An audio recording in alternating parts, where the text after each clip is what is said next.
అతను ఏది బయట పెట్టడు.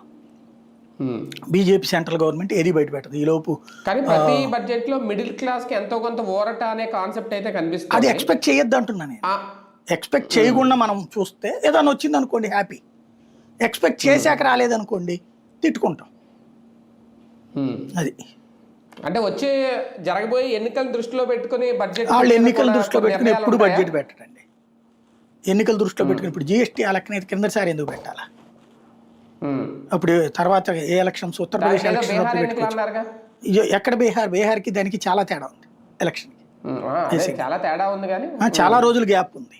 నేను అనేది ఇప్పుడు ఆపరేషన్ సింధూర్ జరిగినప్పుడు మొన్న ఎందుకు జరపాలి? అప్పుడు పాల్గామ్ ఇన్సిడెంట్కి టైం కరెక్ట్గా ఎలక్షన్స్ అప్పుడు చేసుకోవచ్చు కదా. కాబట్టి వాళ్ళు అట్లాంటిది ఏమీ లేదు. వాళ్ళు ఎలక్షన్ దృష్టిలో పెట్టుకునే క్యారెక్టర్ కాదు అతను. మోడీ వచ్చేటప్పటికి ఏం చెయ్యాలనుకుంటే ప్రజలకు సంబంధించి వాళ్ళు నివేదికలు ఉంటాయి, ఎవరి పొజిషన్ ఏంటి అన్నది.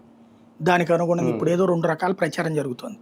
స్పౌజ్ ఇన్కమ్ ట్యాక్స్ అని, అంటే ఇప్పటిదాకా ఒక కుటుంబంలో భార్య సంపాదన లేదు, భర్త ఒకడే సంపాదిస్తున్నాడు, మనకి మనమే వేస్తాం. అక్కడ 15 లక్షల ఎగ్జామ్షన్ ఉంటుంది, మిగతా దానికి కడతాం.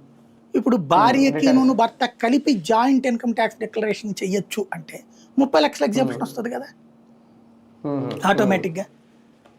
అంటే దాదాపుగా చాలా మందికి ట్యాక్స్ అయిపోతుంది. ఇప్పటికీ 78% మందికి 15 లక్షల లోపే ఉంది. దాంతో ట్యాక్స్ కట్టట్లే 76% మంది ఉట్టి రిటర్న్స్ మాత్రం వేస్తున్నారు. మిగతా 24% మందిలో కూడా ఎగ్జామ్షన్స్ అన్ని పోని ఇన్కమ్ ట్యాక్స్ కడుతున్నది. ప్రపంచం మొత్తం మీద కేవలం 6% మాత్రం ఇన్కమ్ ట్యాక్స్ కట్టే దేశం మనమే. కేవలం 6% మంది. అబౌవ్ 1 crore చూపించిన వాళ్ళు దేశం మొత్తం మీద 90 లక్షల మంది. 90 లక్షల మంది దేశం మొత్తం మీద 150 కోట్లు.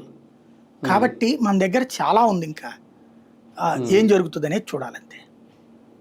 కానీ ఏదోటైతే జరుగుతుంది.